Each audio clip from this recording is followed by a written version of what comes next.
Hello everyone, welcome to the channel. अब हम कर रहे हैं क्लास 9 चैप्टर पॉलिनोमियल एक्सरसाइज 2.4 से क्वेश्चन नंबर 11, जिसमें हमें करना है फैक्टराइजेशन।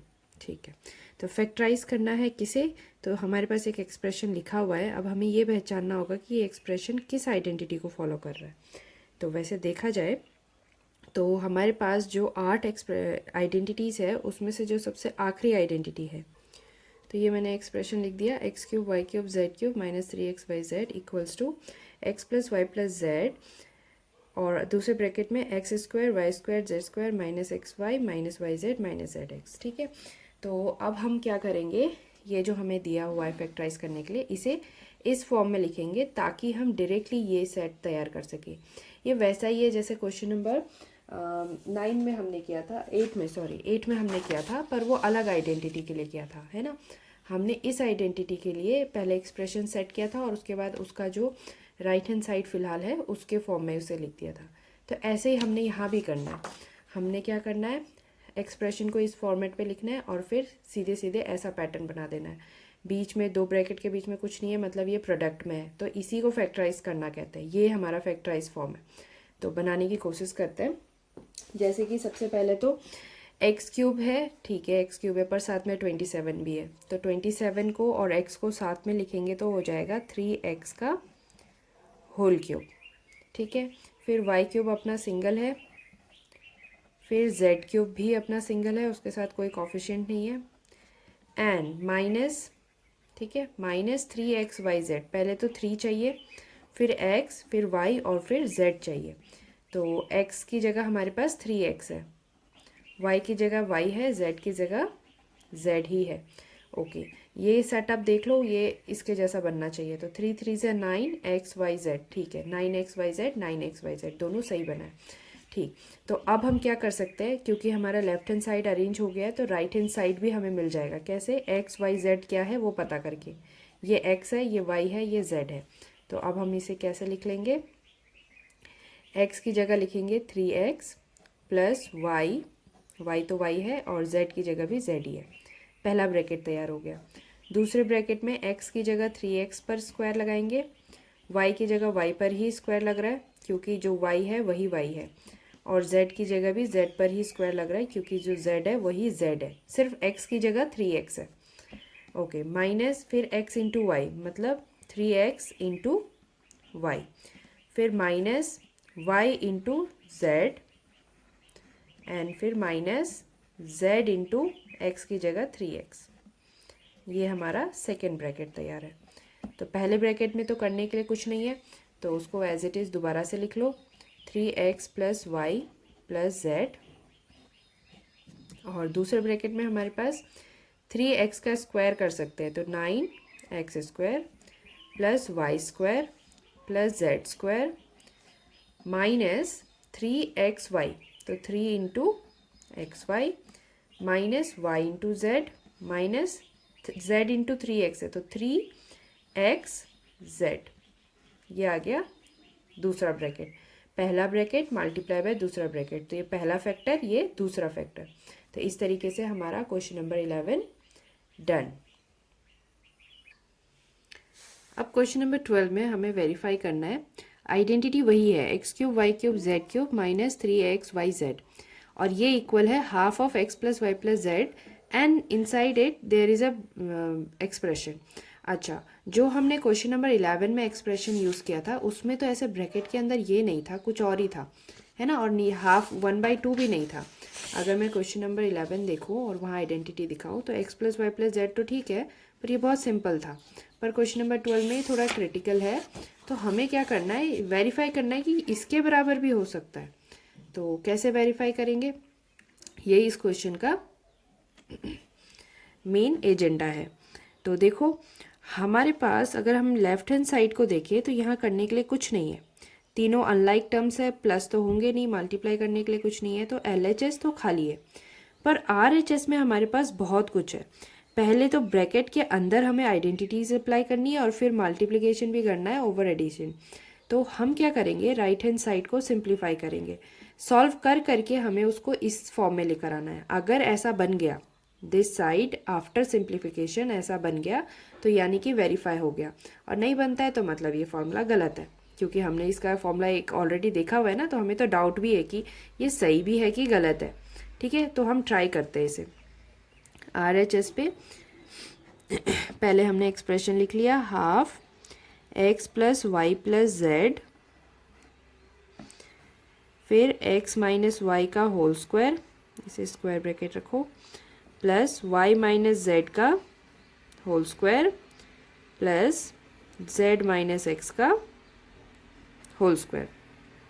तो अब क्या होगा, नेक्स्ट लाइन में पहले तो आइडेंटिटीज़ को ही सॉल्व करेंगे, तो मैं इसे एज इट इज़ वापस लिख रही हूँ, और अंदर x माइनस वाई का होल स्क्वायर लिखेंगे। क्या होता है, x square minus 2xy plus Y square, फिर y माइनस जेड का होल स्क्वायर क्या बनेगा, y square minus 2yz plus Z square, और फिर z माइनस एक्स का होल स्क्वायर यानी z square minus 2xz plus x का स्क्वायर। ये आइडेंटिटीज़ कैसे आई, तो याद रखना a माइनस बी का होल स्क्वायर, ये होता है a square minus 2ab plus b square. इस आइडेंटिटी को हमने फॉलो किया, जो आइडेंटिटी 1 या 2 है तुम्हारे बुक में। ठीक है, a और b के फॉर्म में मैं उसे लिख दिया। ओके, अब और कुछ करने को है क्या ब्रैकेट के अंदर, तो देख लो, कोई लाइक टर्म अगर मिल जाए, जैसे एक्स स्क्वायर एक यहाँ पर मिल रहा है, एक यहाँ पर मिल रहा है, और लाइक टर्म्स ऐड हो रहे हैं तो ऐड हो सकते हैं, वो भी पॉजिटिव है ये भी पॉजिटिव है, तो हमें मिल गया 2x स्क्वायर, फिर 2xy एज इट इज़ है, उसका कुछ नहीं होगा, फिर वाई स्क्वायर दोनों मिलके 2y स्क्वायर हो रहे हैं, फिर 2yz, और फिर z स्क्वायर मिलके बन जाएगा 2z स्क्वायर, और फिर माइनस 2xz। ठीक है, तो ये हमारे पास सब 2 वाले आ गए, सबके पास 2 है, इस 2 को अगर हम बाहर कॉमन आउट कर दें, मैंने 2 बाहर लिख दिया, ये 2 हमने ब्रैकेट से निकाला, सब पे 2 है ना, तो सबका 2 कॉमन आउट हो गया, और x plus Y plus z हमारे पास ऑलरेडी पहले से है, और अब ब्रैकेट में क्या बच रहा है, x square minus x Y plus Y square minus Y Z plus Z square minus x z, ये हमारे पास ब्रैकेट के अंदर बच गया। 2 से 2 कैंसिल हो गया, चलो अच्छी बात है, जो आइडेंटिटी हमने देखा था उसमें वैसे भी ये नहीं था। ठीक, अब क्या बनेगा, x plus Y plus Z, और inside the bracket we have X square, यहाँ एक्स वाई कुछ भी नहीं हो रहा है ना, X Y plus Y square minus Y Z plus Z square minus x Z. अब हमें करना है distribution of multiplication over addition, वो भी 3 बार, एक बार x से पूरे के पूरे ब्रैकेट को मल्टीप्लाई करेंगे, फिर प्लस y से पूरे के पूरे को मल्टीप्लाई करेंगे, फिर प्लस z से पूरे को मल्टीप्लाई करेंगे। तो इसे लिखने के लिए थोड़ा सा सिंप्लीफाई करने के लिए मैं इस तरह से लिखूंगी, x into x square minus x Y plus Y square minus Y Z plus Z square minus x z bracket of, यहाँ नहीं लिख रही हूँ मैं, नीचे लिख रही हूँ, ठीक है, प्लस वाई के लिए, ताकि खिचड़ी ना बने। तो x square minus x Y plus Y square minus Y Z plus Z square minus x z, और फिर जेड से, तीनों से करना ना एक एक बार, एक्स से किया, फिर प्लस वाई से, फिर प्लस जेड से, तो प्लस जेड में फिर से लिखेंगे x square minus x Y plus Y square minus Y Z plus Z square minus x z. ठीक, तो हमें क्या मिल रहा है, मल्टीप्लाई कर, तो अब हमने एक्सप्रेशन लिख दिया, इनको अब हमने क्या करना है, मल्टीप्लाई। तो x से पूरा ब्रैकेट मल्टीप्लाई होगा, y से पूरा ब्रैकेट और z से पूरा ब्रैकेट। देखो कैसे हो रहा है, x इंटू एक्स स्क्वायर, तो ये हो जाएगा एक्स क्यूब, माइनस वो खुद प्लस में है, प्लस माइनस माइनस होगा, एक x है और एक y है, तो 2x हो गए और एक y हो गया, फिर x इंटू वाई स्क्वायर, तो ये बनेगा x वाई स्क्वायर, फिर माइनस y x और z, तो हम पहले x लिखेंगे, फिर y लिखेंगे, फिर z लिखेंगे, फिर आ गया x into x Z square, x into Z square and last में माइनस 2x हो जाएंगे एक्स स्क्वायर और जेड। पहला पैटर्न तैयार। अब y के साथ वाला बनाओ, तो प्लस के साथ लगेगा plus Y into x square, तो ये हो जाएगा X square Y minus x Y square plus Y into Y square हो जाएगा Y cube minus Y square Z plus Y Z square minus x Y Z, फिर plus Z into x square, तो x square Z minus x Y Z plus Y square Z minus Y Z square plus Z cube minus x Z का square. ठीक है, तो ये हो गया हमारा होल एक्सप्रेशन फॉर दिस। अब हमें काटनी छटनी करनी है। क्यों कटनी छटनी करनी है? क्योंकि हमें जो एक्सप्रेशन चाहिए जो शुरू में मिला था ये वाला लेफ्ट हैंड साइड, तो हमें ये चाहिए। अगर ये बन जाए काट छाट के यानी हम सही कर रहे हैं, वरना फिर तो कुछ गड़बड़ है, पूरी मेहनत बर्बाद हो जाएगी। तो चलो चेक करते हैं कौन कौन सा कट रहा है। तो एक्स क्यूब तो लाइक टर्म में नहीं आ रहा है, तो एक्स क्यूब तो हमें चाहिए भी, तो एक्स क्यूब को रहने दो। एक्स स्क्वायर वाई और दूसरा एक्स स्क्वायर वाई कहाँ पर है? एक्स स्क्वायर वाई है ना, दोनों देखो एक प्लस एक माइनस है, कट गए। फिर एक्स वाई स्क्वायर कट गए। एक्स वाई जेड नहीं कट रहा, उसे रख दो एक्स वाई जेड।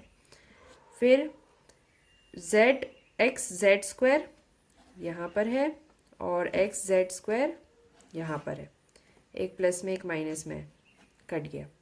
फिर एक्स स्क्वायर जेड और एक्स स्क्वायर जेड माइनस में प्लस में दोनों कट गए। फिर वाई क्यूब बचता है, वाई स्क्वायर जेड ये एक हो गया एंड वाई स्क्वायर जेड यहाँ पर है, एक माइनस में एक प्लस में, ख़त्म। फिर वाई जेड स्क्वायर एक माइनस में एक प्लस में, ख़त्म। फिर यहाँ पे है माइनस एक्स वाई जेड, फिर माइनस एक्स वाई जेड और लास्ट में जेड का क्यूब बचता है। ठीक है, तो अब ये जो हमारे पास बचा है इनको हम प्रॉपर पैटर्न में लिख लेते हैं। पहले एक्स क्यूब, फिर वाई क्यूब, फिर जेड क्यूब, और ये जो एक्स वाई जेड है तीनों माइनस में तो ऐड हो जाएंगे माइनस साइन के साथ 3xy z। और अब हमें क्या देखने को मिला कि जो हमारा लेफ्ट हैंड साइड है वो हमारे राइट हैंड साइड के बराबर हो गया, हैंस वेरीफाइड। इस तरह से क्वेश्चन नंबर 12 हमने वेरीफाई कर लिया, कोई गलती भी नहीं हुई थी। ठीक है, तो ये हो गया क्वेश्चन नंबर 12 का आंसर।